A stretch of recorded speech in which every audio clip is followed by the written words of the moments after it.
everyone, I'm Luke Hector and you're watching The Broken Meeple. This is a YouTube channel about board games where I give reviews, top 10s and my honest opinions, regardless of the consequences. Get on with it. So who hasn't heard of Marvel United? Be honest, yep, the cool mini or not insane Kickstarter that came out recently, which has fulfilled I think 2 seasons now. It went for stupid amounts of money. I think it got screwed over by a shipping crisis issue where the shipping went to stupid levels for it.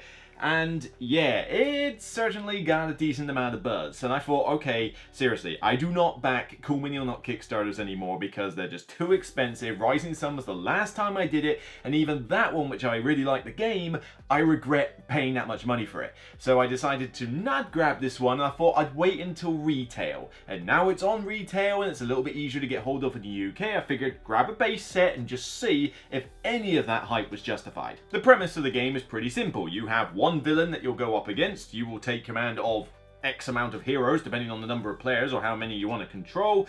The villain has its own deck of cards, which effectively is its own master plan where it wanders around these various locations and does nasty stuff to the heroes, whereas the heroes essentially have their own little tiny mini deck full of cards with symbols on them which allow them to move, fight, do special actions, that kind of thing, and a couple of special ability cards pertaining to that hero, like Hulk Smash for example with this one. The idea is that you play your cards in a storyline, one after the other in turn order, and the player whose turn it is gets to use the symbols on their card as well as the person before them. So there's an element of co-op there. But your characters will move around the different locations like the Avengers Tower and Stark Labs and Central Park. While dealing with what the villain throws at you, you effectively have to complete 2 out of 3 of these basic missions, rescuing civilians, defeating thugs and threats, etc. Once you've cleared 2 of these, the villain can then be attacked, and then you take out the villain and you win that way. And of course, like with every co-op, there's a million ways to lose. Complexity wise, this is not a particularly hard game to do. This is a mass market game at the end of the day. At least that was what the target audience was. And so the rules have to be straightforward, otherwise it just fails. Now, the rulebook's not particularly big and there's a good rule summary on the back, although this kind of has the Takinoko syndrome. The rules themselves are not complicated. They're relatively simple and it's easy enough to understand them like for one person.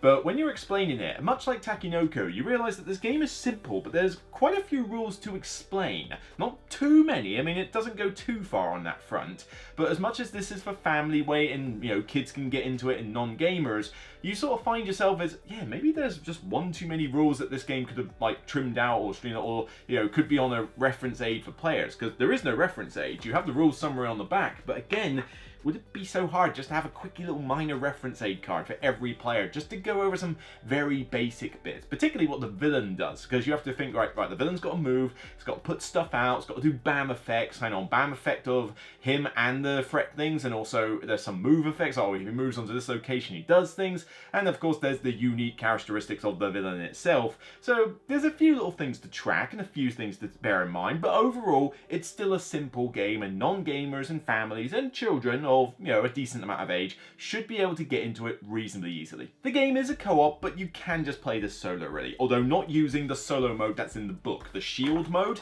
is not particularly good. Don't bother. Just simply say, if I'm going to play this solo, I'm going to control 2, 3, maybe even 4 heroes. I like controlling 2 personally, 3 is fine, 4 is a bit too much, but I can just basically say I'm going to have Ant-Man and the Wasp. Fine, I'm going to control those, I'll have those decks, pilot them separately, and honestly, solo mode works in that sense. The co-op part isn't exactly that much in the game, frankly, because you all do your separate things with your turn. The only co-op aspect is the fact that I'm playing my cards and deciding with other players, right, what do you want me to do next? So, okay, I'm going to punch 2 thugs, I'm going to play this Hulk card and do that.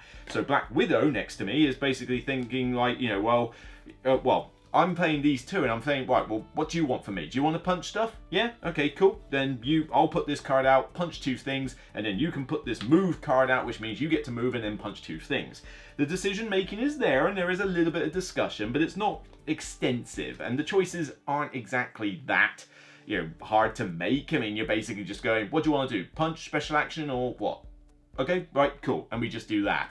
So discussion is there, but it's not quite as engaging as some other co-op games, and certainly having a lot of players just basically makes the game, I think, slightly harder in a sense. I find 2-player works quite well from a difficulty perspective because the enemy doesn't have a huge amount of hit points, but still, it's fairly light engagement. And as I say, this is not meant to be a gamer's game by any means, but, you know, there's only so much here. This is light, this is very light, you know, for what you're doing. You're just basically deciding, should I put this card out or this card?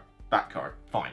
And then you just see what the villain does. You got no idea what he's going to do. The villain could move all the way around, it could put a bunch of things out, it could trigger a BAM effect, it could do something unexpected, it could have a turn that's, you know, really painful and it hurts you like crazy, or it could just be lucky that it happens to avoid your locations and it fizzles out completely.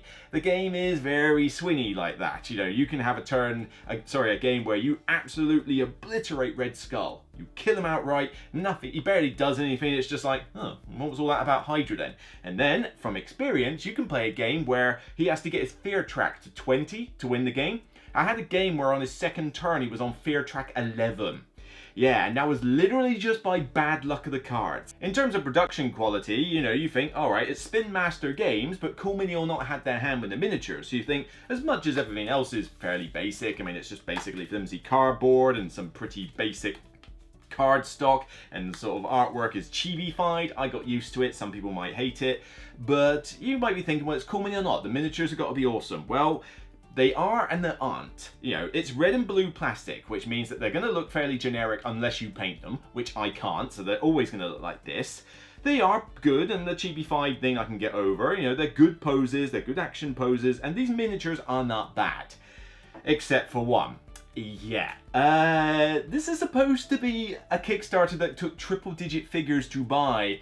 Iron Man broke in his first game. He's got these two spinny little jet boot things that he sits on here, and it's the most flimsy bit of plastic joining it possible, which means it's impossible to handle this guy without bending him back and forth, and once you do that, he's coming off. So I gotta super glue this thing, and that's just, you know, come on, Cool Mini or not, this is supposed to be the king of miniatures for some people, and yet that happens? Quality? Question mark? But we gotta talk about this elephant in the room, the value for money here. This is a Kickstarter that cost people hundreds of pounds in order to buy a ton of stuff for it. Stuff that you're never gonna play. I mean, are you gonna play through 70 something heroes or whatever it is? I think there's more than that even. And Lord knows how many villains. There's a ton, and now they're doing a multiverse Kickstarter for a ton of it. It's just, how much content do you need for a game that's got about as much depth as a Kidley's paddling pool? It doesn't have enough in the game to make it something for gamers. It's fine if you're a families and you want to play it with children. Not a situation I find myself in ever. But, you know, so I could maybe recommend it to my, my sister-in-law and her kids maybe. But other than that, you know, I'm trying to say to people that you've got to spend £35 plus on this base set, and then probably will end up spending, double, triple, quadruple that if you want to get the heroes you want, but also if you want to have enough variety in the game. Why not just give me a standee with artwork? In fact, you could have done that. Have the Kickstarter be the mini, so if people want to spend extortionate amount of money on this, then they can have the mini version.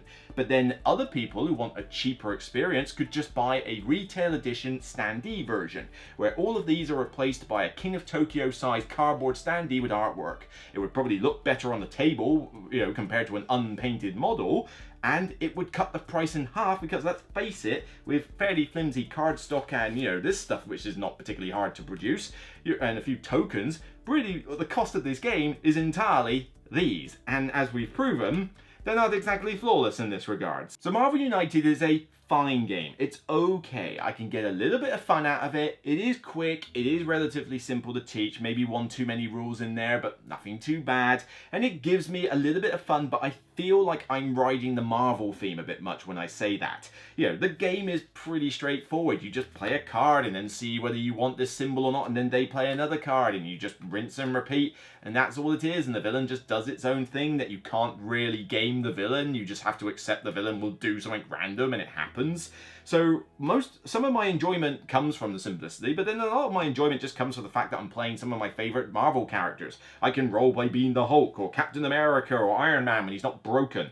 And some of these villains, I like Ultron, and I don't really care about Red Skull. I don't give a monkeys about Taskmaster. But if I was to buy the X-Men set, then cool, I could be Wolverine and have Magneto. That'd be really sweet. But again, I've spent a ton of money on it.